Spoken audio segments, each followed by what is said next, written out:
Welcome to Diamonds and Dumpster Fires, the show where we talk about finding strength when life falls apart. I'm your host, Melie, and around here, resilience isn't perfection. It's falling flat, getting back up, and maybe laughing about it later. From breakups to breakthroughs, we mix faith, neuroscience, and a little sass to help you rebuild a life that actually feels like yours. Are you ready? Let's go. Welcome back to another episode of Diamonds and Dumpster Fires, the show where we talk about finding something beautiful even in the hardest seasons. Today, we're going to be talking about what it means to go through a mid-faith crisis. That moment when everything you thought you believed falls apart, but somehow grace shows up in the ashes. My guests today are Catherine McNiel and Jason Hague, authors of Mid-Faith Crisis, Finding God in the Unknowing. They've both walked through deep doubts, grief, and unexpected life changes, and somehow found a deeper, truer faith on the other side. You're going to love their honesty, and I think you'll find a lot of hope here today. So let's dive in. Catherine and Jason, welcome to the show. Thank you. Yeah, thank you so much for having us. Yeah, I'm really excited to dive into your story, and I'd love to start with a little bit of insight into each of your personal stories. And for those listening, of course, if you want the full story of how each of them arrived at their mid-faith crisis, you are going to need to grab the book. But let's dive in just a little bit. So, Catherine, I'm going to start with you. Okay. You came to your mid-faith crisis incredibly young, just 12 years old. And at that time, you were already wrestling with complex faith issues that most adults probably aren't prepared for. Yeah. In what ways do you think hitting that tipping point at such a young age actually shaped you into the person you are today? Oh, wow. That is such a good question. How much time do you have? We've got as much time as you need. Yeah, I was actually just talking with Jason about this a little bit earlier today, that when something happens to you like this so early, and again, like your listeners, I hope you'll pick up the book and get the full version of the story, but I had a pretty significant traumatic abandonment when I was about 12 years old. And I think as a result, as an adult now, I would be able to put it in the context of many other good and bad things that had happened to me in my life. And I would be able to build on resources and relationships that I've accumulated over the years. But when something like that happens when you're so young, I do think it becomes formative for good and bad in a way that you just can't avoid. I think that for me, it did cause me to, I think trust evaporated, trust in my fellow humans, trust in even my own ability to hope or to view the future as a place where I might flourish. And then certainly the trust evaporated that God had something in mind for me that was good, and that I could trust the community of faith, because this happened inside of a community of faith, that I could trust a community of faith to stand with me, to teach me something that was valuable. So everything got tossed up in the air. And so I think it's going to be pretty easier for your listeners to understand all of the negative impact that had on me. Right. And it has taken me, I was 12 and I'm in my mid to late 40s now. So it has taken me decades of sorting through that. But now as I look back, I see that also I'm not going to put a silver lining on it. I'm not going to say, God meant it for good or anything like that. But I will say that my faith, my hope, my relationships, almost everything about me that has grown strong and beautiful and true has come on top of that. And so I think in a way it did create strong soil for me to eventually put down strong roots, because I had to wrestle with those questions and those pains and those doubts so early on, if that makes sense. That makes a lot of sense. Yes. And we will definitely come back to the idea of wrestling with those questions. I think that is something a lot of listeners can relate to. But first, I want to go, Jason, to your story. You talk about reaching a point where you found yourself asking, what happened to the big plans God had for me? I'm wondering if you can walk us through what you were feeling in that season and what led you to that question. Well, it's a similar kind of conundrum to a typical midlife crisis in some ways, in that I had a lot of expectations that things were going to work out, that I'm following God, things are going to work out. I had when I was a kid, we had a traveling performing arts team when I was 8 years old. And we performed on the 700 Club, which back at the time was like the biggest thing, in the world. And so people would tell me, they're like, oh my goodness, big things are going to happen. God's going to do big things through you. And I don't know when I realized it, but decades later, I'm like, wait a minute, I'm just a normal guy. Like, that's not what happened. A lot of my weird expectations, and that was funnier. It's kind of grandiose, but a lot of the more normal expectations, like, hey, life is going to be good. My kids are going to be healthy. All of those kinds of things. I don't know where they came from, but I had those expectations. And what happened is not that. I have, kids with all kinds of health issues. We've had all kinds of hardship in our family and really, really difficult seasons of life. And that forced me to just kind of push some questions into my life. And then I sort of hit a tipping point when I lost somebody very close to me. And suddenly I was left with like, why? How did this happen? How did this happen? I followed Jesus. I did all of these things I was supposed to do. And yet here I am, with kind of a dumpster fire. Yeah. And I can totally relate to that how did this happen question. That comes up a lot with listeners to this podcast, when it comes to issues of faith, but also just like, how did this happen? This divorce, how did this happen? This cancer diagnosis, how did this happen? This losing my job. What do you say to somebody when they ask you that? Is inevitably, I'm sure you both are in ministry, you hear this question a lot. How do you answer that for someone? I think, as a pastor, helping people set the expectations that we're going to have trouble in this world. Hopefully we can set that expectation earlier so that we can head off any of those weird cultural movements of, fragments of prosperity gospel kind of stuff. We got to be able to undo that and say, man, Jesus himself said, in this life, you're going to have trouble. The scriptures were written by people who were suffering. Most of the disciples themselves suffered greatly, even to martyrdom. Like, we've got to be able to set this expectation that life isn't going to be breezy with occasional separations of hardship. Life is going to be a mix of difficulty. It's going to pain and beauty and joy and tragedy and all of these things. It's going to be all of those. But that's difficult news to break to somebody. And usually you don't have to break it because usually that's something that they have themselves come to experience, to think, oh my goodness, I had this wrong. Right. And Catherine, as a chaplain, you sit with people during their worst moments.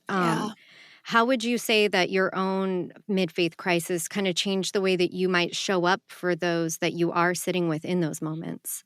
Oh, that's another great question. There's a verse in the Bible. I don't remember the full verse or the context or anything. So, classic taking verses out of context. But it says something like, we received you with the compassion that we ourselves had been shown. And I think that is what has formed me, is that, as we've kind of already touched on, there have been moments in my life where I was in deep need of care and compassion and it was missing. And so it is really evident to me how deeply we need that. And as I have healed over the decades, as I have received care and compassion and love and friendship from so many people, I am able, I think, to pair that experience of lack with that experience of abundance and recognize in someone else when they are in need, when they are experiencing that lack, and then bring that compassion that I've learned to recognize. So I do think that that's another way, that when we have walked through the dumpster fire, if we are able to find a path out, we have kind of blazed a path and we can go back and help other people walk through also. And again, I'm never going to say that makes it worth it or that it's a silver lining,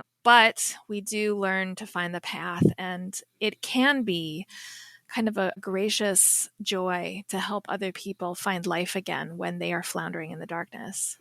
Yeah, I love that. And I love how you say, because it is very off-putting at times to hear somebody say, oh, these horrible things happen. And I'm so glad because now I get, and it's like, and yet you can see, like in my own story, I would never, I even just said this on an interview recently, like I would never choose to be divorced. I wanted to be married to my ex-husband until death do us part. Like I loved that man and I would never choose this. However, God is using it in good ways that I can see. So it's kind of both and. Like I'm still grieving that, and yeah, I can see good, but that doesn't mean I'm just going to be all Pollyanna and sugarcoat it and be like, yay, so glad. Yeah, absolutely. Now, Jason, you mentioned in the book that, you had to preach and lead even when your own faith felt shaky. And I'd love to know what you learned about faith, having to speak to others about it when you were maybe in a moment where you didn't necessarily fully feel it.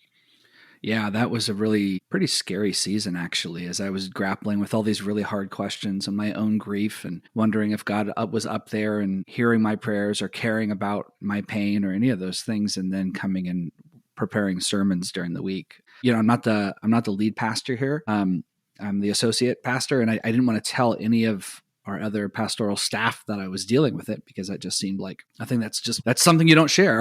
Right. We can confess sin, we can confess all kinds of stuff, but to confess doubt or questions, so I ended up going outside of that and talking with my spiritual director about that. I've been meeting with him for a few years. And so I met with him one day and just kind of fell apart and just said, man, I had this experience of trying to prepare a sermon and then wondering, do I fully believe this?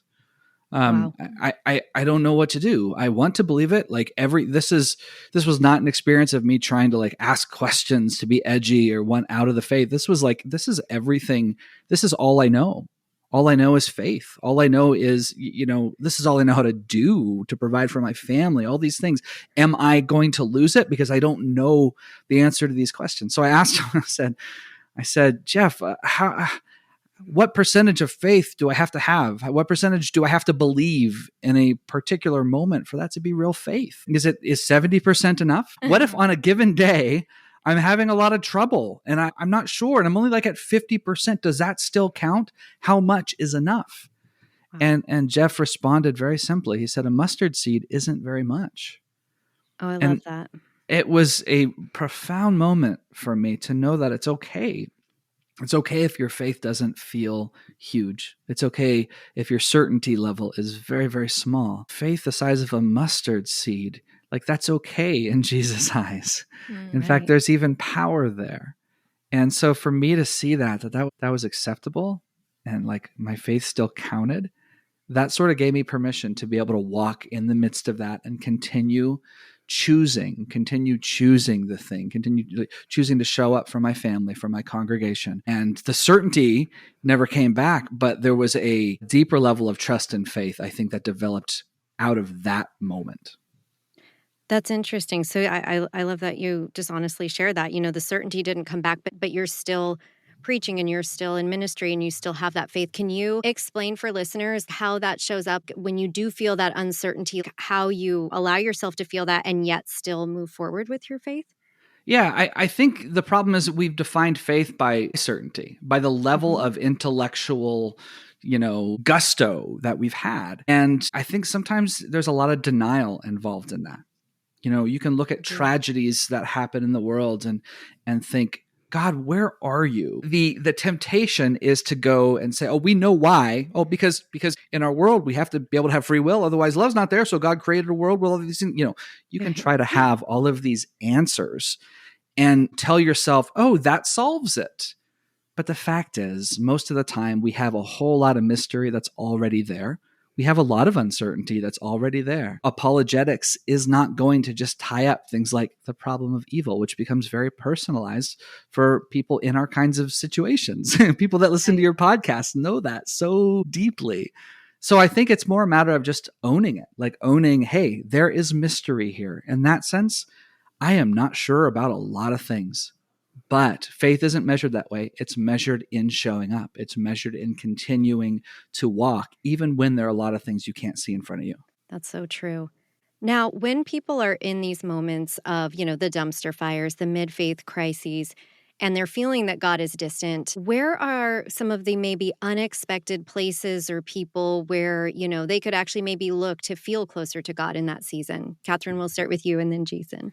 That's such a hard question because I think so often when we are feeling distant, when we are just in so much pain, the last thing we want is like a prescription, to someone say, well, find God here, Right. For me, and I think that's what it comes down to. Like, we can tell each other stories, like we can share our stories with each other. Like, this worked for me, but maybe this isn't going to work for you, Right. I needed to find support and to find God again in community, but that was so hard because it was so hard for me to trust. So I do, both Jason and I, throughout this book, encourage people to find community, people they can trust again. while acknowledging that that might be impossible right now, and that's kind of a tension that can't be easily solved, that the pain that you've experienced is literally keeping you from the healing and help that you need. So we just want to acknowledge that first and foremost, that you can't just run out and get the thing that fixes the pain that you're in. But I do believe that we will find healing in community. Also in beauty, in quiet. If you're an introvert, maybe in chaos and fun if you're an extrovert. But there are little snatches of these things that I think transcend our daily suffering. You know, the beauty of a spring morning or the magnificence of the ocean, you know, glimpses of something that's beyond what's going on in our heads and hearts today that remind us that God is here and that we can keep going for one more breath. I love that. Jason? Yeah, I think getting outside of our own ruts is really, really important. We wrote this book. We assumed it would primarily be an audience of evangelicals or, you know, people Pentecostal, or, you know, it's a evangelicals a broad tent. But so for a lot of people like me, I'm used to more of a loud expression in worship and things like that. And so finding healing in times like this has predominantly not been that. It's predominantly been in the quiet. Interesting. And being in nature, it's great when you live in a beautiful place like Oregon, because there's a lot of, you know, lovely nature around, and it's easy to find God as you're walking, and you feel the silence, but you also see the majesty. I think stepping outside of our traditions it can be really helpful, because there's a whole lot of great beauty outside of the things we grew up with. For somebody who grew up with a lot of contemplative prayer and is going through this, man, maybe it's exuberance, and maybe they need more noise to help in that process. We're all in different places, but I think stepping outside and realizing that God speaks in a lot of ways, God shows up in a lot of different ways, and if we're finding one that's, you know, that we feel weak on, or we feel he's not showing up, I think getting outside of that and having new experiences can be super helpful for us. Yeah, I love that. Especially even just like you said, getting out in nature. There is even, it's backed by neuroscience that being actually in nature is actually physically healing for us, not just spiritually. So yeah. I love it when those things come together. It's like faith and science. They can live. Absolutely. They can. Awesome. Now, in your book, I loved how you used that how it started and how it's going meme to reflect, you know, your faith journeys. That I just love that. And I would love to know if each of you could, you know, send a note back to the how it started version of yourself based on everything you know now. What would you say? Oh, wow. That is a really good question. Catherine, do you have something? That's it is a very good question, and I love it. I would be sending a note back so far back. I think I would just want to say you are loved and you will survive. You will make it. There is life and beauty and joy on the other side of this, and you are not alone. And that's what I'm always wanting my listeners and readers to hear as well. So I'll send that forward maybe. Awesome. Love it. I think I would say you don't have to be a hero. Like, you don't have to change the world. It's okay. Like, you know, you might hear a lot of people saying this and giving you these expectations, but you're not the hero of this story, and you never were. So it's okay just to be a normal person. It's all right. In fact, there's a lot of beauty in that. That's what I would say. I love that. Now, in the book, you talk a lot about unanswered prayer as kind of being a catalyst toward your mid-faith crisis. In my own story, I feel that really deeply. I had prayed and prayed that God would restore my marriage as I had seen him do with other marriages in my church and families, and that didn't happen. So what do you say to the person who has begged God for this miracle? It could be, you know, relief from pain. It could be divorce they don't want. It's impending and they don't want it to happen. It could be all these things, but they're getting silence as a reply. What do you say to that person when they are in the midst of processing that? I'm not sure I say much of anything. I think what I want to be able to do is just sit with somebody in that silence. Because sometimes the more you say, the more possibility there is for error. You know, I had in the story, I talk about losing my friend Janae, who was like a sister to me. And I remember people in the hospital as they're praying and she's doing worse, and people coming and telling her, God's got this. He's going to take care of it. He's totally going to heal you. And I'm just sitting there biting my tongue going, you don't know that. Like, what are you saying? You don't know that. And I think so many times we end up causing more problems by trying to inject some certainty that's not ours. Wow. We don't have the right to do that. And so I think, I mean, obviously, it's good to talk and be heard, but it's far, far more important to just be there for somebody in the midst of that, and to cry with them and to say, I'm so sorry this is happening. I don't know why this is happening. I just want you to know that I love you and I'm going to walk with you through this time. Yeah, that is powerful. I think sometimes we feel so pressured to have answers for people. Yeah. And then we try to wrap it up. I'll never forget, this was probably about 10 years ago. I was involved in a church, and one of the couples in that church was going through a divorce. And I was friends with the woman, and she ended up leaving the church, and not because of just the divorce, but she said, every time I try to go to the elders or the pastors for help, it feels to me like they're beating me over the head with the Bible.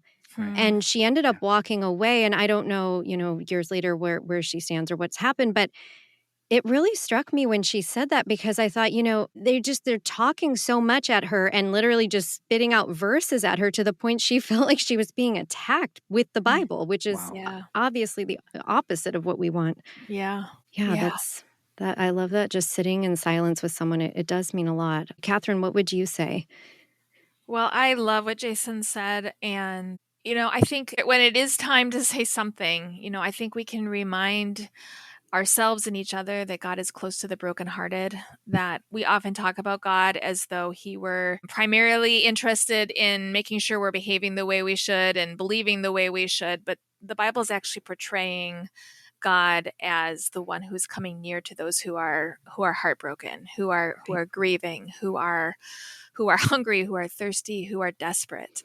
And just, maybe the faith crisis is helping us to let go of the God who is on our backs, barking instructions, and inviting us to turn towards the God who is laying in the dirt with us, coming near to the one who is lost, the one who is broken, and carrying us back home. Now, in looking back, do you believe that the doubt that crept into your mind as you were going through this mid-faith crisis, was that an obstacle that you had to overcome, or was that actually part of the journey and a necessary process?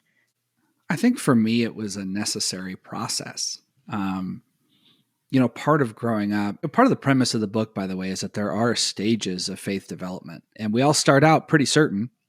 And then as we get older, even when we sink our teeth into our faith, this is my faith, I believe it. Even as we grow in that, we also are going to, bump into a lot of stuff we don't understand. I think it's entirely normal then. Like, the more we know, the more we're aware of what we don't know.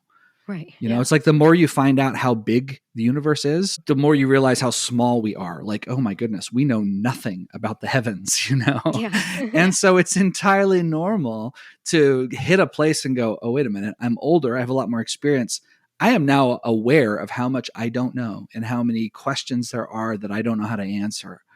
So I think doubt is quite a natural thing. And it's not even just like, I think it's something we're so scared of, but sometimes it comes just because you don't know an answer to something. It's not like you're trying to get out of it. You just don't know an answer. And I think that's what happened. That's what happened with me. So I don't want to, some people almost want to lionize doubt. This is this incredible, awesome thing. I think it's just a normal thing. I don't think it's great. It's hard. It's hard to deal with. Right. But I also don't think it's the boogeyman. It is a thing that we'll probably all experience, and it can become a gateway into trusting God more. Yeah. Because when you don't know a thing, then you're like, well, I don't know this, but I still am going to trust you. I don't know what the answer is. It doesn't appear clear. It's not as clear as I would like in Scripture. It's not, everyone wants me to be confident. I'm not confident of this answer. So now I have to trust you more. And I think that's where it can lead to greater trust. And it seems almost counterintuitive in the moment. You're like, if I'm doubting, how would I come to greater trust? And yet I can say in my own journey, that's definitely what happened for me. Catherine, what do you think about this? A little bit earlier, you were saying that when we meet a friend who is in crisis or who is in a faith crisis, we feel compelled to bring answers or to bring solutions. And when you said that, what kind of struck me is I think we feel the need to provide that because we ourselves need to believe that there are answers and solutions. And I think that going through the process of doubt, it's like seeing a hurricane in front of you, and instead of running away, like going into it. Because we really want to live in a world that is based off of formulas and sure bets and promises that we can take to the bank. And there are a few promises I think we can rely on, but they're not really the ones we want. They're things like that God will be with us always, even in the darkest valley. Not that there's not going to be a dark valley, or that God is real and true, but not that we are going to understand perfectly, because we actually are seeing through a glass dimly, and so I do think that ultimately we can try to outrun that hurricane for a really long time, but ultimately we're going to have to go through it. And again, it's painful. It's hard. It's not that we get there and we're like, oh, this is not so bad. But I do believe that God is with us in the darkest valley. So that's why we wrote this book, is because when you find yourself in the midst of those doubts and the disillusionment and what feels like dead ends, you aren't alone. And we do believe that we can find a path out. Now, during that time for both of you, and I know, Catherine, yours began, as a young person at 12, was there like any particular scriptures or things that you did cling on to during that time, even though you were struggling with faith? Oh, that's such a good question. It has been a long time. I don't remember necessarily what verses I clung to during that time. I think of kind of snippets of songs. There was a Enter the Worship Circle song a long time ago that said, "You are so good to me, you heal my broken heart." Just little snippets that would kind of run through my mind of things that were true about God, even if they weren't in the Bible, and things that I was finding to be true as I went. Again, not 24 hours after, but maybe 10 years after, as I started to come to life again, I could see that it was God who was leading me back to life. One of the passages that has always struck with me is, I'm not going to be able to remember the reference now or probably even the right words, but even though we don't see him now, we believe and we are filled with the glorious and inexpressible joy because we are receiving the hope of our faith. And I think I just like how long-term that sounds, that we're holding on, even though we can't see it right now, because we are receiving something that is going to continue to grow into eternity. Yes. Wonderful. And Jason, what about you? Was there a particular scripture, prayer, song, anything you clung to during that time? I think the idea of casting our cares on Jesus, 1 Peter 5:7, was real present to me. I started really, and I've done this several times in my adult life as I walk through things, but learning to lament. And so that's how I see that. I can take the Psalms of lament and just pray those, but I see that verse in 1 Peter as casting our cares. That means, our anxieties, our concerns, our anger. Like, it's okay. God can take all of those things. So I think I've always clung to that one. Yeah, and that is such an important thing to realize. And I think as someone who grew up in the church, they don't really, well, at least the church I went to, I won't blanket statement all churches, but the church that I grew up in, there were a lot of great things about it. But it was, as a young person, it's all, song and dance and happy, joy. And there wasn't like a lot of understanding around lament. So when I went through something, the very first time I was like upset and angry and wondering why this happened, I felt like I couldn't pray about that. Like I couldn't say, anything other than, well, thank you for this trial, God, which I wasn't feeling, right? So what do you say for somebody who's like, I don't think that I can express myself fully to God in that way? I preach a lot about this very thing. And one of the things I like to remind people is that God can already see what's in your heart. Like, you're not successfully hiding anything that's there.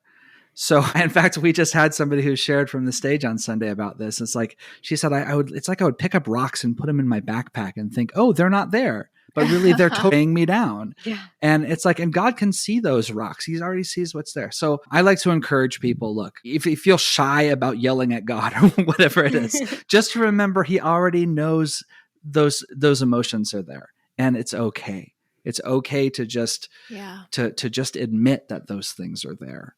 Yeah. And I think that tends to make people laugh at themselves a little bit and go, okay, well, it's true. So I might as well talk about it.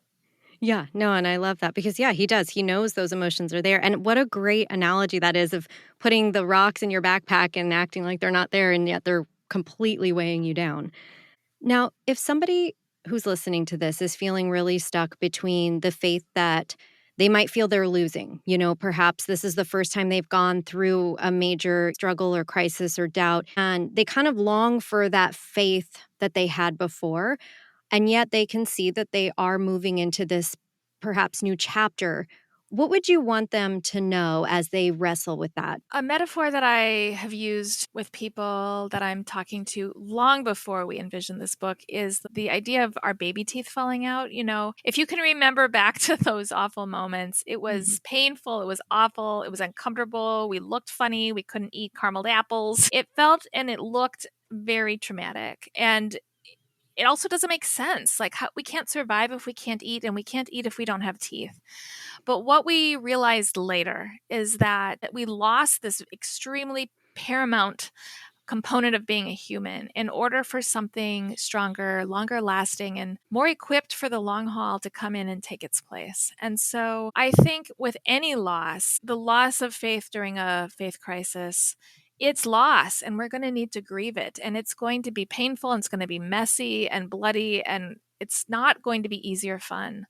But I do believe that in the course of a natural and normal human life cycle of faith, that we are going to reach these moments where we're losing the thing that we've held on to that's gotten us this far. But the invitation is for something stronger, more healthy, more whole, more true, more beautiful, more equipped for the long haul to come in and take its place. So as we grieve what has come and gone, if we can also open our hearts and our eyes and our minds and our hands to the possibility of what is to come, I think that's where we can open ourselves up to hope. Yeah, that's really beautiful. Jason, what would you say? I would encourage people to stay curious in this process because it's too easy for us to imagine we know where we're going. Like we know how this is going to end this way, or this is where I'm going to. Wait, the fact is we don't. And as we're walking through, a long and difficult season, stay curious. Don't stay in a closed mindset of it's going to end really, really badly, or it's going to be bright and shiny, or God's going to show me this. We just don't know. And that's hard, but that's also really terrific. We don't know what's around the bend. Like it's both of those things. There could be more pain. There probably will be more pain, but there'll probably be more joy as well. So it's okay. Like keep walking. Yeah. Keep walking. Don't abandon the path because you don't know what's coming. Keep walking because there's going to be a mix and there will be some beautiful things. Love that. Now, what would you say as you were going through this process was the best piece of advice that you ignored? And when you think of that, I also love to know why. Wow. I think I have one, but I don't know if this is the heart of what you're asking, or it might be the opposite. But I can remember when I was like in junior high, I stopped going to church for a while, and I got a lot of negative feedback on that for obvious reasons. Mm-hmm. But it was couched around like the slippery slope and all of that kind of thing. And, I am now many decades past that, and I am very much still a Christian, still involved in church. I'm finishing a master's of divinity so that I can myself better serve the church. And I wasn't really leaving. I ignored that advice because I needed to step away from a place that felt traumatic to me so that I could heal. And so this might be the opposite of what you're asking, but it was good advice. It is good advice to not stop going to church, but I did ignore it because I needed time away. I don't think I had the wisdom and the insight at age 13 to understand what I was doing and why. But that was good advice that I ignored, but I'm glad that I ignored it now in retrospect. Yeah, and sometimes what's good advice for one person might not be good advice for another. So I think exactly. Yeah, we can't think of it in these like blanket terms of everybody should do this and nobody should do that kind of a idea. I love that. Right. Jason? Yeah, it's an interesting question. I'm also wondering, am I answering this the right way? I remember There's no wrong way. There's no wrong answers. Here's what I was thinking. I was thinking about in my young adult years, in my early years in ministry, how one of my teachers would often quote somebody else saying, "I'm never going to be stumped by the same question twice." And I was like, man, that's what, that's what I never want to be stumped by the same question twice. But the further I've gone, the more I've realized, oh my goodness, like, no, I'm stumped by a lot of questions. and it's okay to be stumped by questions. You know, I mentioned the problem of evil because it's touching all of us in so many ways. You know, this is the theme of your show. You know, you've got these dumpster fires, and how do we explain that? We're not just going to be able to go, oh, here's the answer. Oh, I figured it out. No, and it's good to search for answers. It's, you know, it's good to seek good theology, all of that stuff. But there are limits to all of it, and so I think it's great on our quest to understand the world. It's also great to admit that there's going to be a lot of things we don't understand. It's okay to be stumped by questions, and it's okay to say, I don't know. Yeah. Yeah. And there's strength in that, because when you don't know, then you can look for the answers instead of just pretending and saying, oh yeah, I've got this. Mm-hmm. Yeah. A lot of people that I talk to primarily, you know, are going through a divorce, for example, and they just, you know, they feel like they have to have all the answers. Like, what are you going to do? You know, people just will rapid fire questions at you of like, well, where's life going? And you feel this like need to have the answers. And it is very healing in that scenario to just be able to say, you know what? I don't know. I don't know what's next. I don't know what tomorrow is going to bring. And none of us do, right? So being able to say that in terms of faith in life circumstances is actually really freeing. Now, I'd love to know for each of you, Catherine, we'll start with you. If you could describe your faith now in just one word, what would it be? Only one word. Oh, that's rough for a writer. Yeah. I've got 40,000 words already for you. Jason is going to understand this, but I'm afraid your listeners won't. But I would say compost. Okay. But since that is so vague, I'll go with garden. I'm going to say garden. Okay. And feel free to elaborate. I think now listeners are going to be like, compost, tell me more. Okay, so can I use more than one word now? Oh, yeah, of course. My family are incredibly large-scale gardeners. We have 180 tomato plants alone. So we do a lot of gardening. And in order to keep our soil healthy, we compost. So all year long, we pile up all of the kitchen garbage. And it's rotten and gross and smelly, and it's full of bugs and it's full of mold. And it is literally the death of what we just grew. It's everything that has been alive and flourishing in our garden that has now died. And we throw it all in this big compost bin, and it just gets grosser and grosser and more dead. But then all of a sudden in the next year in the spring, we start digging in it, we turn it over, and we find that it has turned into this deeply rich soil that the only thing that's there is death.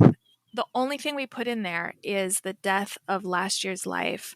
And it has now become this womb of new life. And when we spread it out on our garden beds, all of a sudden, all these seeds are coming out of it. And it is full of nourishment for the new life to come. And so this, like I said, we're getting way closer to 40,000 words now than one. But Oh, I love that. What I see in my life is that there was so much death and there was so much pain. And that is really all that I had to bring to God. But as I held that out, I feel like He said, no, look again. And there's all these tiny little plants growing in what was truly only death. And my faith now, I would say, is the new life that comes out of death. It's really powerful. Thank you for sharing that. Now, Jason, what would you say is your word? And then say your word, and then please do feel free to expound on it.